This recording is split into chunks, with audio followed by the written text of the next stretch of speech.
अनार का भाव 120 रुपये पर केजी से बढ़कर 160 रुपये पर केजी हो जाने के कारण एक उपभोक्ता इसकी खपत में कितने प्रतिशत की कमी करे कि खर्च पर कोई प्रभाव न पड़े। देखिए ये वाले क्वेश्चन हमने पिछली वीडियो में भी किए थे। अब इस वीडियो में इस क्वेश्चन में देखिए क्या हो रहा है। अनार का भाव 120 से 160 रुपये हो जा रहा है। पहले अनार का भाव क्या था 120, अब कितना हो गया 160। 120 से बढ़कर जब 160 हो गया, 120 से 160 हो रहा है तो कितना बढ़ रहा है भाव 40 रुपये। 40 रुपये बढ़ रहा है, 40 रुपये बढ़ रहा है। तो अब इसके भाव बढ़ रहा है 40 रुपये, 120 से 160 हो रहा है तो खपत क्या हो जाएगी, इसकी विपरीत होगी। खपत इसकी विपरीत होती है। पिछली वीडियो में हमने किया था भाव की जो खपत रहती है वो विपरीत होती है। तो यहाँ 120 से 160 हो रही थी तो यहाँ 160 से 120। खपत इसकी अगर अपरिवर्तित रहे, खर्च अपरिवर्तित रहे तो इसके लिए क्या करते हैं, भाव का खपत है जो भाव की विपरीत होती है। तो अब कमी करने ही कह रहा है कि खपत में कितने प्रतिशत की कमी की जाए कि खर्च पर कोई प्रभाव न पड़े। अब यहां पर कितने रुपए की कमी हो रही है, कितने रुपए की कमी, कितने खपत कितनी कम की जा रही है 160 से 120। यहां पर 40 की कम की जा रही है, 40 की कमी की जा रही है किस पर, 160 पर। तो 40 की जा रही है, 40 तो हम ऊपर लिखेंगे, 160 पर की जा रही है, 160 नीचे। प्रतिशत में निकालने के लिए हम इसको 100 से गुना करते हैं। 10 से 10, 4 चौके 16 और 25 चौका 100। तो 25% है। 25% की उसमें खपत में कमी करनी पड़ेगी ताकि खर्च पर कोई प्रभाव न पड़े। कितने प्रतिशत, 25% की। और क्वेश्चन देखिए, चीनी का मूल्य 12 रुपए से 15 रुपए हो जाए तो चीनी की खपत में कितने प्रतिशत की कमी करनी पड़ेगी ताकि चीनी का खर्च अपरिवर्तित रहे। ये भी सेम क्वेश्चन है। मूल्य में क्या हो रहा है, 12 रुपए से 15 रुपए चीनी का मूल्य क्या हो रहा है, बढ़ रहा है। 12 से अगर 15 हो रहा है तो कितना बढ़ा, यहाँ पर 3 रुपए बढ़ गया। 12 से 15 हुआ, 3 रुपए बढ़ गया। तो खपत में क्या हुआ कि खपत में कितने प्रतिशत की कमी करनी पड़ेगी, चीनी का मूल्य परिवर्तित रहे, अपरिवर्तित रहे। इसके लिए खपत क्या हो जाएगी, इसकी विपरीत हो जाएगी। यहाँ पर 12 से 15 तो यहाँ पर हो जाएगी 15 से 12। यहाँ पर हो जाएगी कितनी, 15 से 12। अब खपत में कह रहा कितने प्रतिशत की कमी की जाए। पहले वैल्यू में देख लीजिए खपत में कितनी वैल्यू की कमी की जा रही है, 15 से 12 हो रही है। तो यहाँ पर 3 की कमी की जा रही है। खपत में कमी की जा रही है 3 रुपए की। अब 3 रुपए की कमी की जा रही है, वो प्रतिशत में पूछ रहा है कि कितने प्रतिशत में की जाए। 3 रुपए है वैल्यू में, इसको प्रतिशत निकालेंगे तो कितने रुपए पे की जा रही है, कितने पर, 15 पे।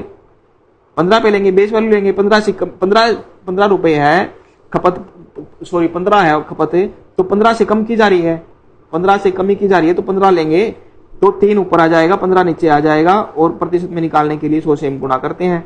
तो 3 पंजे 15 और 20 पंजा 100, 20%।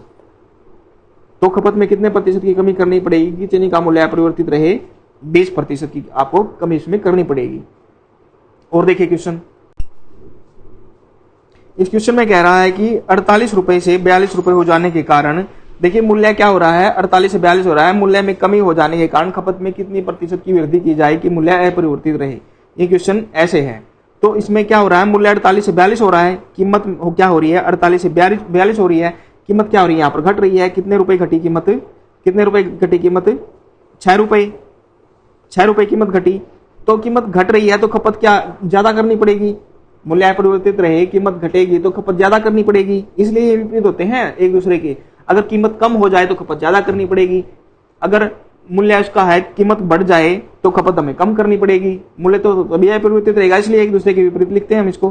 तो यहाँ 48 से 42 था तो यहाँ क्या लिखेंगे, 42 से 48।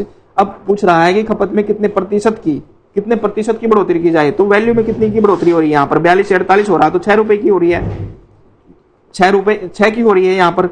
तो खपत में वृद्धि कितनी हो रही है, 6 की। और प्रतिशत में हमें निकालना है, प्रतिशत बेस वैल्यू पे निकलता है। वृद्धि करनी पड़ेगी किसमें, 42 पे हो रही है वृद्धि, तो 42 पे हो रही है। 42 से 48 हो रही थी तो 42 पे हो रही है, तो 42 को हम नीचे लिखेंगे, ऊपर हमने 6 लिखा, नीचे 42 लिखा, गुणा हम 100 करेंगे प्रतिशत के लिए। तो 7 से 42, 7 से ये कटा तो 100/7। 100/7 इसको जब इसमें लेके आएंगे तो 14 से 2/7। ये भी एक वैल्यू याद करने की है, इसको भी हम याद करेंगे। 14 से ही 2/7 की वैल्यू कितनी रहती है, 100/7। 100/7 प्रतिशत, इसमें 2 0 लगाएंगे तो 1/7। तो ये वैल्यू 1/7 आती है। इसको मैंने बोला था ना कि वैल्यू हम याद करेंगे। तो वो सारी वैल्यू हम ऐसे याद करेंगे। ये हो जाए तब जहां भी हमें जरूरत पड़ेगी वो हम याद करते रहेंगे इसको। चलिए देखते हैं और क्वेश्चन। संख्या को पहले 10% बढ़ाया गया, फिर 20% बढ़ाया गया, तो मूल संख्या में कुल कितने प्रतिशत की वृद्धि हुई। क्या कह रहा है, कोई संख्या है उसमें पहले 10% की बढ़ोतरी की गई, फिर 20% की बढ़ोतरी की गई, तो पूछ रहा है तो वह मूल संख्या में कितने प्रतिशत की वृद्धि हुई। यानी पहले जो कोई संख्या थी, मान लो 100 थी, वो बढ़कर 120 हो गई, तो उसमें कितने प्रतिशत की वृद्धि हुई, ऐसे क्वेश्चन ये पूछ रहा है। तो होना तो क्या चाहिए, मान लीजिए हम संख्या को मान लेते हैं 100। यहाँ देखिए, मान ली वो संख्या है 100 मान लेते हैं।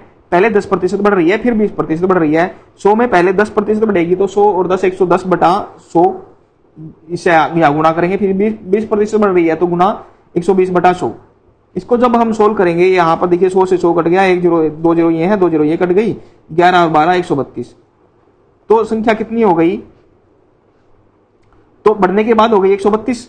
अब मूल संख्या में कितने प्रतिशत की वृद्धि हुई। हमने 100 माना था, तो प्रतिशत या वैल्यू है या प्रतिशत में आई से तो कोई फर्क पड़ेगा ही नहीं, क्योंकि हमने 100 मान रखा है। 120 में 132 हो गया, पहले 100 थी, तो कितने प्रतिशत की वृद्धि हुई, 32% की वृद्धि हुई। ये तो क्वेश्चन, ये तो तरीका हो गया जो हम जब सिंपल तरीके से हम करते हैं। अगर ट्रिक देखें हम, देखो यहाँ पर ये ट्रिक देखें हम, ट्रिक में क्या होगा कि बढ़ोतरी हो रही है, जहां पर बढ़ रहा है तो हम प्लस लेंगे, घट रहा है तो माइनस लेंगे। अब दोनों बढ़ रही है तो ये भी प्लस का लेंगे और ये भी प्लस का, दोनों जोड़ेंगे और फिर प्लस, फिर दोनों की गुना, मतलब 10 गुना 20 हम यहाँ पर कर देंगे और फिर उसको हम 100 से भाग देंगे, फिर हम उसको 100 से भाग देंगे। करना क्या है, मान लीजिए एक बढ़ रहा है, एक घट रहा है, तो एक माइनस का लेंगे, एक प्लस का लेंगे और फिर उसको दोनों की हम गुणा करेंगे और नीचे 100 लिख देंगे। ये ट्रिक है।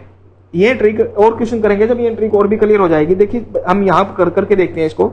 यहाँ पर देखो 10 प्लस का 10 और प्लस का 20, प्लस 10 गुना 20 बटा 100। 2 0 ऊपर है, 2 0 से 2 0 कट गई, यहाँ पर बच गया 2। 10 और 20 30 और 2 ये 32। तो सीधी हम वृद्धि लिख देंगे, क्योंकि ये प्लस का आ रहा है तो वृद्धि हो गई 32%। अगर ये माइनस का आता तो कमी हो जाती। तो इस तरह से हम इस ट्रिक से ये क्वेश्चन हम सोल्व कर पाएंगे। और क्वेश्चन देखिए, आपको और समझ आ जाएगा। चलिए नेक्स्ट देखिए। रेडियो के मूल्य में 30% कमी करने पर उसकी बिक्री में 20% वृद्धि होती है। इस प्रकार दुकानदार द्वारा प्राप्त आय पर क्या प्रभाव पड़ता है। क्या कह रहा है, रेडियो का मूल्य है 30% की कमी की जाती है तो उसकी बिक्री में 20% की वृद्धि होती है, तो इसकी दुकानदार के आय पर क्या प्रभाव पड़ता है। बात वही है, पहले 30% की कमी होती है, फिर वृद्धि होती है, कमी होती है फिर वृद्धि होती है, तो आय पर क्या प्रभाव पड़ता है, वही हमें प्रतिशत बताना ही कि उसमें मूल संख्या का कितना प्रतिशत वो हो गया। सेम क्वेश्चन है, तो ये थोड़ा सा घुमा कर दिया है, आप समझिए इसको। तो पहले देखिए 30% की कमी हो रही है तो -30 लिखेंगे, फिर 20% की बढ़ोतरी हो रही है तो प्लस 20% 20 लिखेंगे। तो फिर कमी देख घटा और प्लस, तो यहाँ पर हम माइनस लिखेंगे।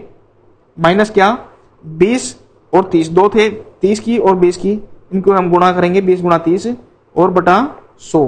अब देखिए 2 0 से 2 0 कट हो जाएगी, यहाँ पर कितना बच गया, यहाँ पर तो -10 और -2, -10 तो सॉरी 2 और 3, 3 दूनी 6, -10 और -6 तो -16, -16 यानी कमी हो गई कितनी प्रतिशत, 16%। और देखिए तेल के कर में 20% वृद्धि की गई और खपत में 20% की कमी हो गई। इस प्रकार खर्च में कितने प्रतिशत की कमी अथवा वृद्धि होगी। वही है, पहले क्या हुई 20% की वृद्धि, फिर 20% की कमी। अब खर्च में कितने प्रतिशत की कमी अथवा वृद्धि हुई है, तो 20% की वृद्धि प्लस 20, 20% की कमी -20, तो यहाँ पर हम माइनस लिखेंगे। तो 20 और 20 है तो 20 गुणा 20 बटा 100, 2 0 से 2 0 कट, 2 दूनी 4, यहाँ पर कितना हो गया 4, यहाँ पर +20, यहाँ पर -20, दोनों खत्म। तो माइनस का यहाँ पर था -4 बच गया तो 4%, तो कमी हुई है, -4% आया है तो कमी हुई कितनी 4%।